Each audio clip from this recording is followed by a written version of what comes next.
this shit hot. Oh, I'ma light this shit up.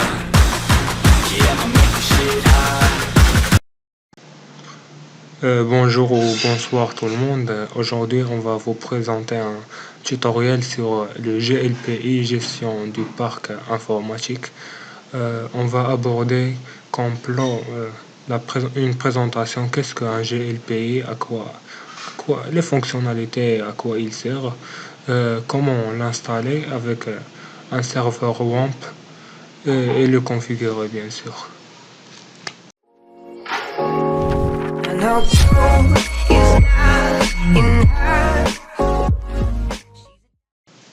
GLPI est un logiciel libre de gestion des services informatiques et de gestion des services d'assistance. Cette solution libre est éditée en PHP et distribuée sous licence GPL. GLPI, gestion libre de parc informatique, utilise les technologies suivantes: PHP 5.6 ou plus, MySQL, MariaDB pour les bases de données, le HTML concernant les pages web, le CSS pour les feuilles de style, XML pour la génération de rapports. Autant que technologie libre, toute personne peut exécuter, modifier ou développer le code qui est libre. De ce fait, les contributeurs peuvent participer à l'évolution du logiciel en soumettant des modules supplémentaires libres et open source. Maintenant, on va passer aux fonctionnalités du GLPI. GLPI est une application web qui aide les entreprises à gérer leur système d'information. Parmi ses caractéristiques, cette solution est capable de construire un inventaire de toutes les ressources de la société et de réaliser la gestion des tâches administratives et financières. Les fonctionnalités de cette solution aident les administrateurs à créer une base de données regroupant des ressources techniques et de gestion, ainsi qu'un historique des actions de maintenance. La fonctionnalité de gestion d'assistance ou helpdesk fournit aux utilisateurs un service leur permettant de signaler des incidents ou de créer des demandes basées sur un actif ou non, ceci par la création d'un ticket d'assistance. Ce que j'ai apprécié sur GLPI, il y a plusieurs langues. Nous avons 45 langues disponibles. Et il y a aussi, il permet de gérer l'émission de tickets et des requêtes fonctionnalités de contrôle, gestion des problèmes et des changements, un support multi-utilisateur et système d'authentification multiple. Pour configurer le logiciel GLPI, nous avons besoin d'un serveur web. On a choisi comme serveur le WAMP. Et maintenant, on passe à l'installation du WAMP.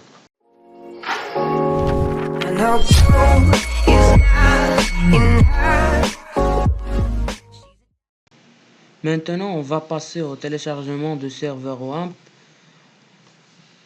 Rendez-vous au site officiel de WAMP.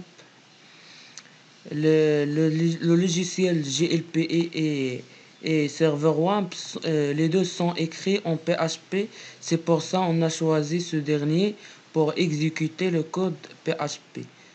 Choisissez la version qui vous convient, soit la version 64 ou 32 bits.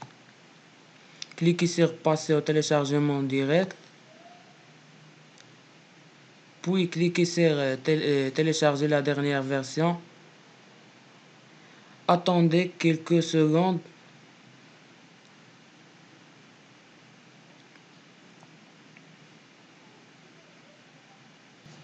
Voilà, comme vous voyez, le téléchargement est lancé. Passons à l'installation de WAMP Server. Cliquez sur le fichier exécutable.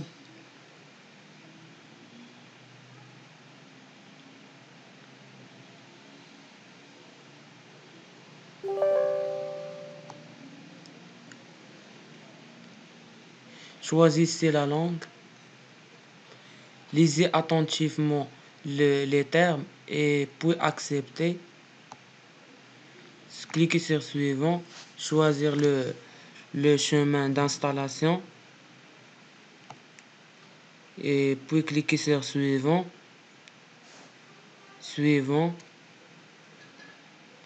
et puis cliquez sur Install.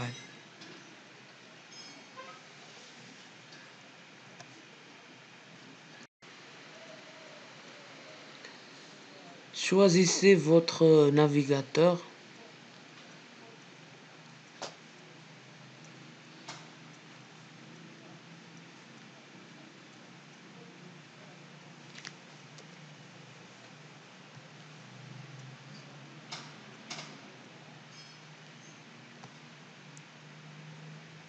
Cliquez sur Non.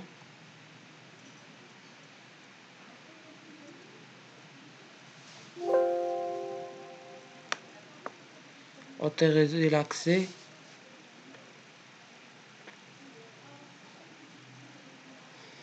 Attendez quelques secondes.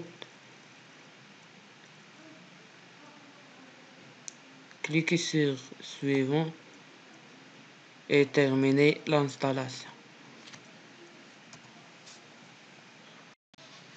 Maintenant, on va passer au téléchargement et la configuration de JLPE.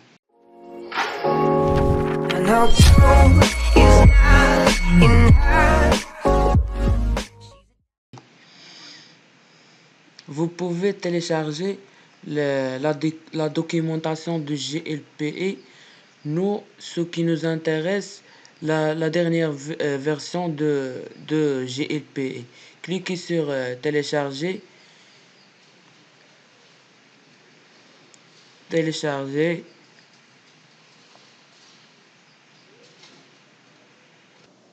Une fois le téléchargement terminé, décompressez ce fichier.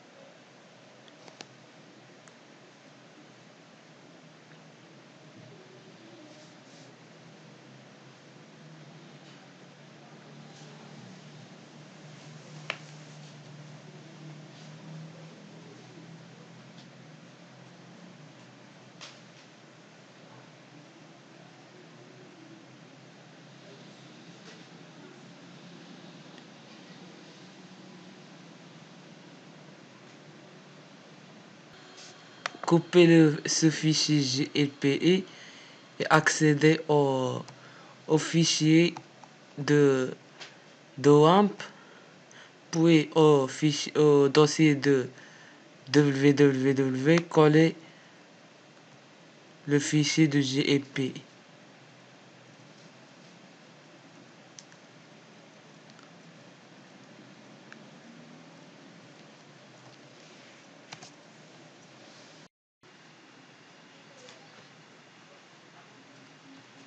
Maintenant, double-clique sur WAMP Server qu'on a installé.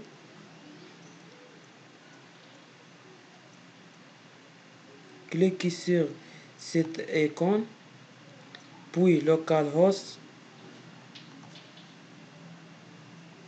Ensuite, cliquez sur phpMyAdmin.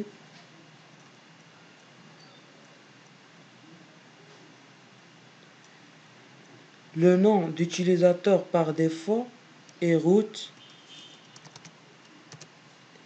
Laissez la case de mot de passe vide et le choix du serveur c'est MySQL et puis cliquez sur exécuter. D'abord, il faut créer une base de données. Création d'une base de données. On va nommer la base de données par JLPE-GL. Créer.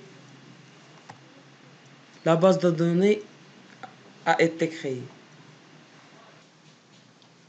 Maintenant, cliquez sur Privilèges. pour ajouter un compte utilisateur et vous pouvez aussi ajouter des modifications, changer un mot de passe ou changer le nom d'utilisateur. Voilà, donner un nom d'utilisateur, par exemple Tata, nom d'hôte, localhost,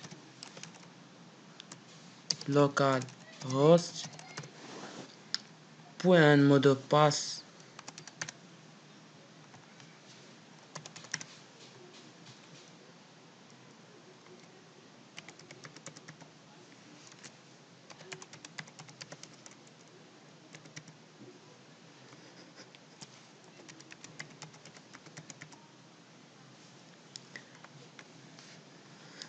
Maintenant, on doit sélectionner les privilèges en tant qu'admin.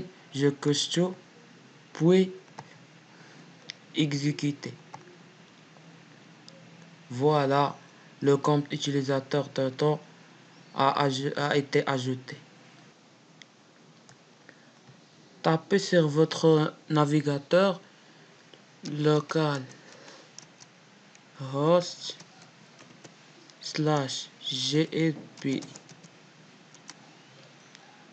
et choisissez la langue français. OK. Lisez attentivement les termes de licence, puis acceptez. Continuez, puis installer, puis cliquez sur continuer. Entrez le chemin d'accès au serveur local host. Ensuite, entrez le nom d'utilisateur qu'on a créé, Toto, et mot de passe.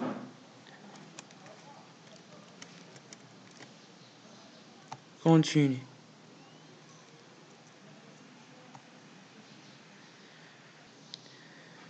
Choisissez la base de données qu'on a créée, GLPI GL. Ensuite, cliquez sur continuer. Cliquez sur continuer.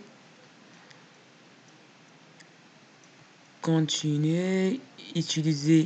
Cliquez sur utiliser GLPI.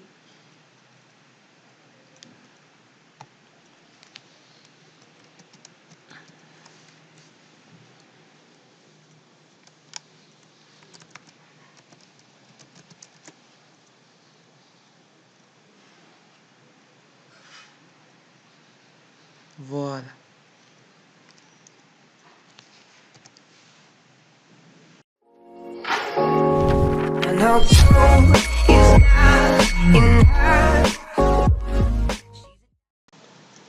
Maintenant, nous sommes à l'interface du GLPI. Il se compose de 6 modèles. Le premier modèle qui est le parc, puis il y a l'assistance, gestion, outils, administration et pour finir la configuration.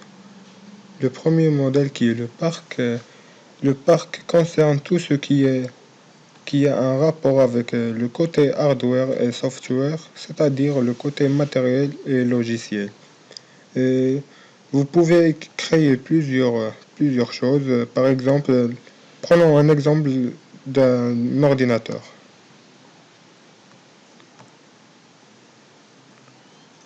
On veut créer un ordinateur, on clique sur le plus,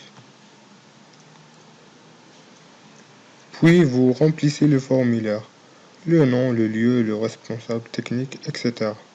Puis vous cliquez sur ajouter et votre ordinateur sera créé. Vous pouvez aussi ajouter un moniteur ou bien des logiciels, des matériels réseau, des périphériques, des imprimantes, des cartouches et des consommables. Pour le modèle du consommable, ce modèle est très important. Il nous permet de contrôler n'importe quelle chose. Prenons l'exemple d'une entreprise de clés USB. Je suis une entreprise qui fabrique des clés USB. Nous allons ici taper le nom USB par exemple.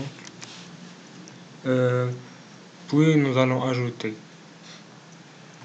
Prenons l'exemple de vente des 10 clés USB ou bien des centaines.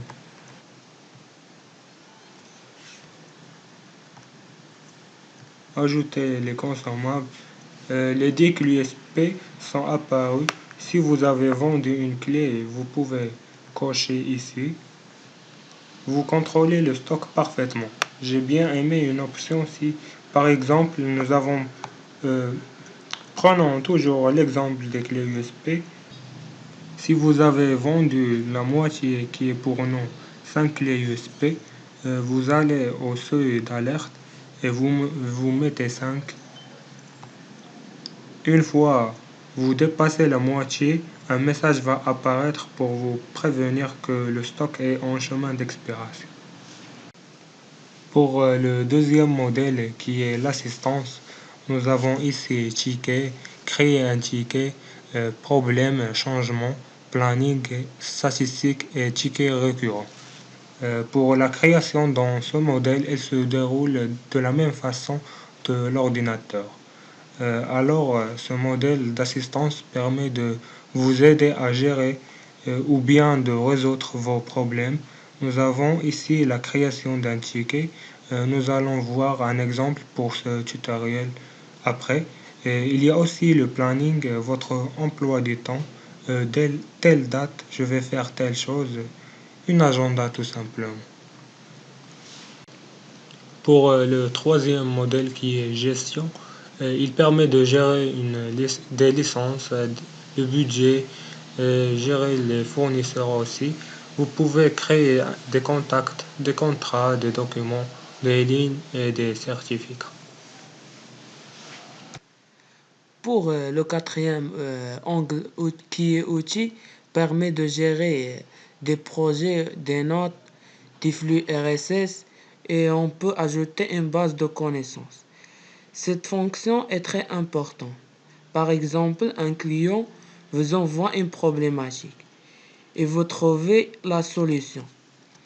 Vous ajoutez la solution dans la base de connaissances dans le cas où une longue période est passée et vous ne souvenez pas de cette solution. Grâce à cette fonction, ce problème est réglé. Aussi, on peut réserver des matériels au logiciel et aussi suivre des rapports. Pour l'administration, vous pouvez ajouter des utilisateurs et vous pouvez ajouter des groupes. Par exemple, un groupe des techniciens ou bien un groupe des stagiaires. Et aussi, vous pouvez ajouter des entités et des règles. Et vous pouvez créer un dictionnaire qui permet d'ajouter des informations qui ont un rapport avec le côté logiciel et matériel. Et vous pouvez consulter des profils qui existent.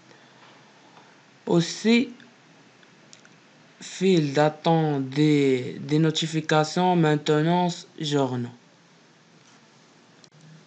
Pour le dernier angle, elle permet de configurer le GLPI. Le modèle intitulé ressemble au modèle dictionnaire. De plus, il y a d'autres fonctionnalités, par exemple logiciel, internet, machine virtuelle et plusieurs choses. C'est l'exemple d'ajout de plusieurs ordinateurs. Nous avons trois marques. Il suffit d'écrire les 3 marques et vous allez choisir l'une parmi les 3 marques au lieu de l'écrire à chaque fois. Et aussi, vous pouvez ajouter des composants, par exemple alimentation, carte son, disque dur, etc. Et aussi, vous pouvez configurer les notifications, par exemple par courrier ou bien via appel Ajax.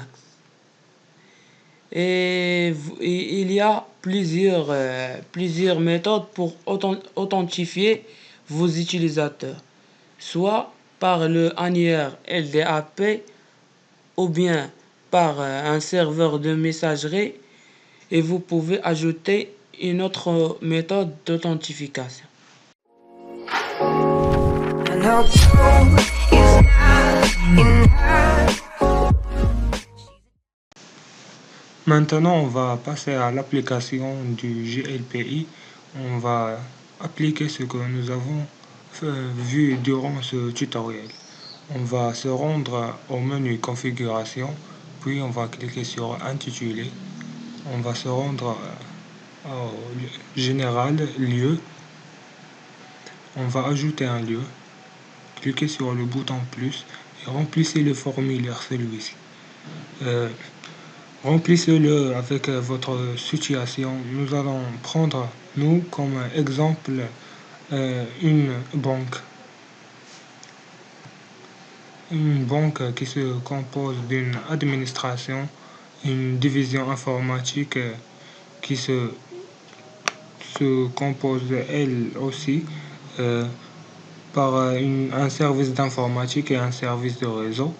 Les titres des utilisateurs, le directeur de la banque, les comptables, des techniciens de réseau et des ingénieurs de développement.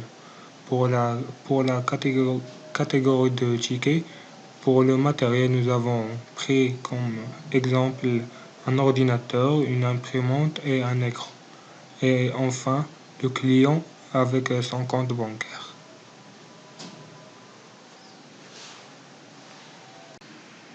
Commençons tout d'abord par l'ajout des lieux. Le premier lieu qui est l'administration, vous copiez et vous remplissez. Vous ajoutez.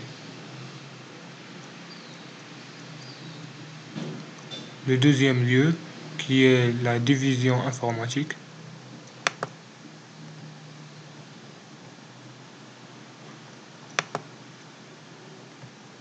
Et vous ajoutez. Comme vous savez, la division informatique, elle se compose de deux services. Le premier service qui est le service informatique.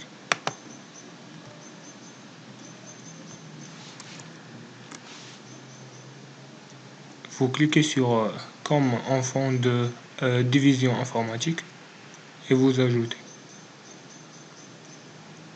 La même chose, on va l'appliquer avec le service de réseau.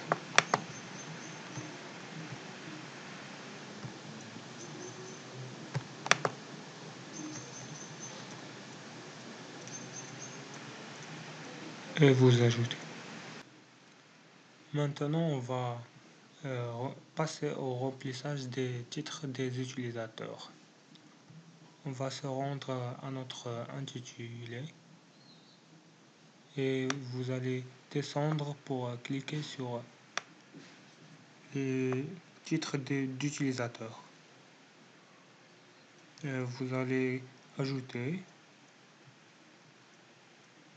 Nous avons le premier titre qui est le directeur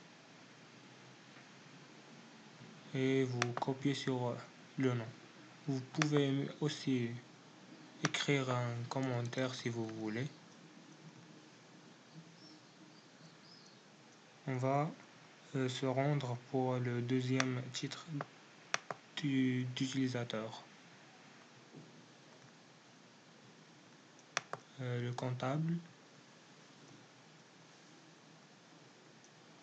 Et on va faire la même chose pour les autres utilisateurs, le technicien de réseau et l'ingénieur de développement.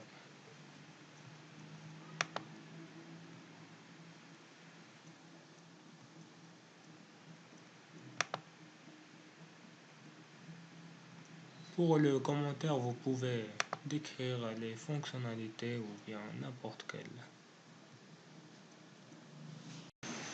Et maintenant, on passe au remplissage des catégories de tickets. on va se rendre au intitulé et cliquer sur Assistance catégorie des tickets. Nous, on a déjà créé nos catégories. On va se rendre au bouton Ajouter et on remplit notre matériel.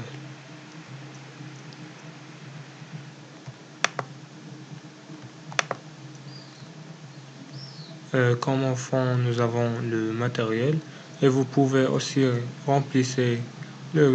désigner le responsable technique et le groupe technique, etc. Et vous ajoutez.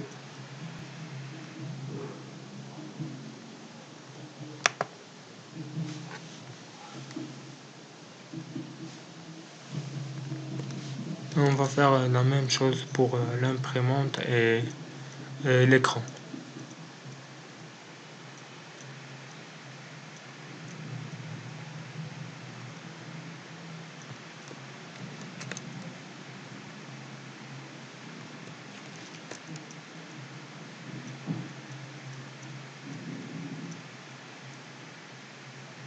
Maintenant, on passe au client.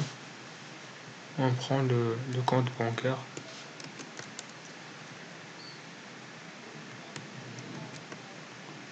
Et comme au fond pour le client.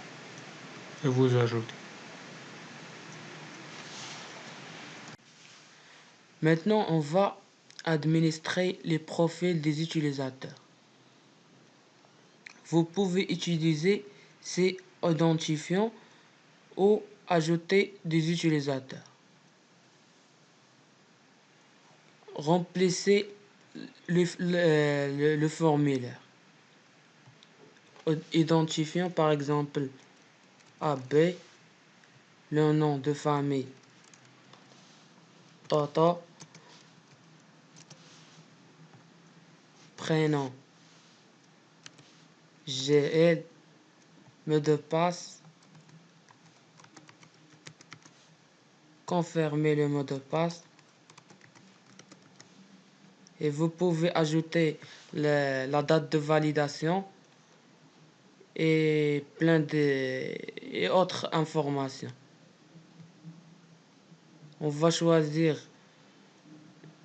le titre d'utilisateur comptable et comme un admin. Ajouter.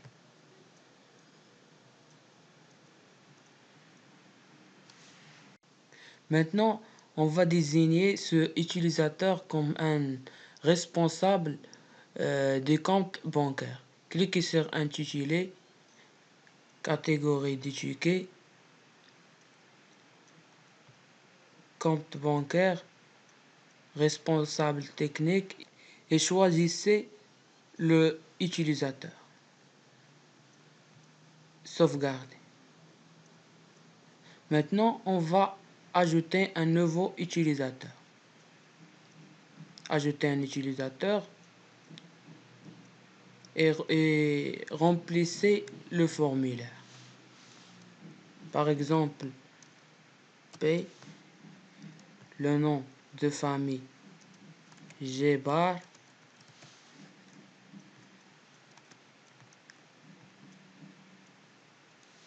Hashim, un mot de passe et confirmer le mot de passe.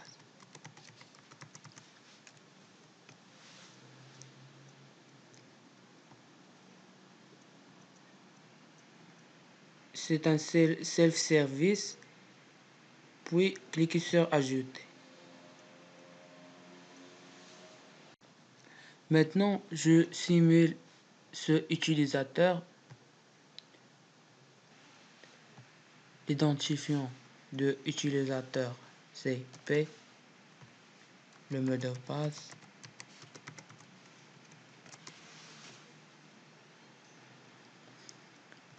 Voilà l'interface de utilisateur. Je peux changer ou bien modifier mes informations. Par exemple, je peux changer la langue, je peux modifier le mot de passe, je peux ajouter une adresse de messagerie, par exemple gl@gmail.com.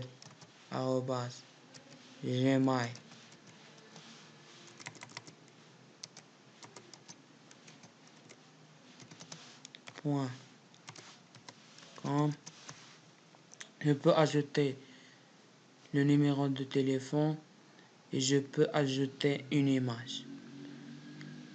Cliquez sur sauvegarder.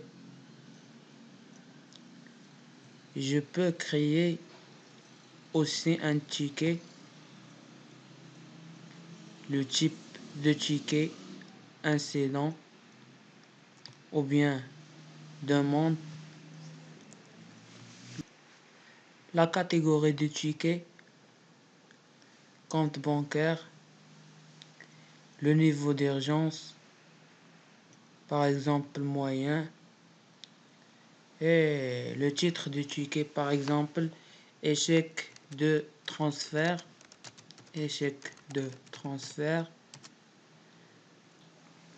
par exemple j'ai versé de l'argent à quelqu'un mais il ne l'a pas reçu.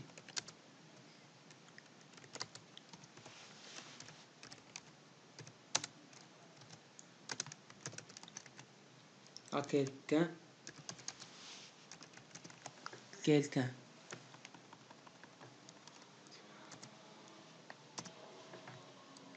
mais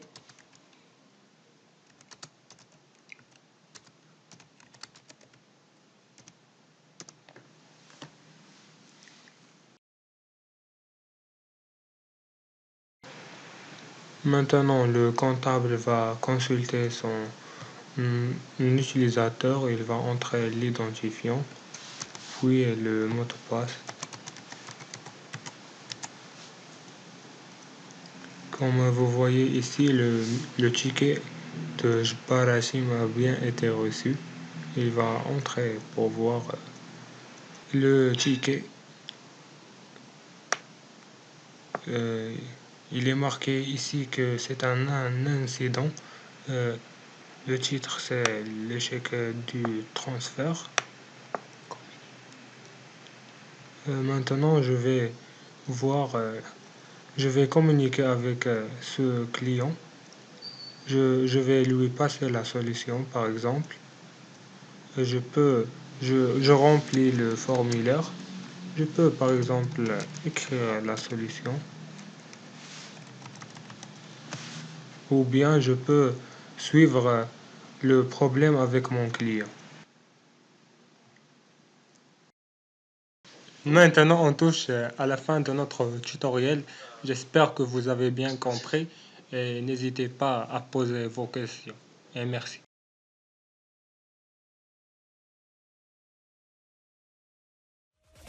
Give me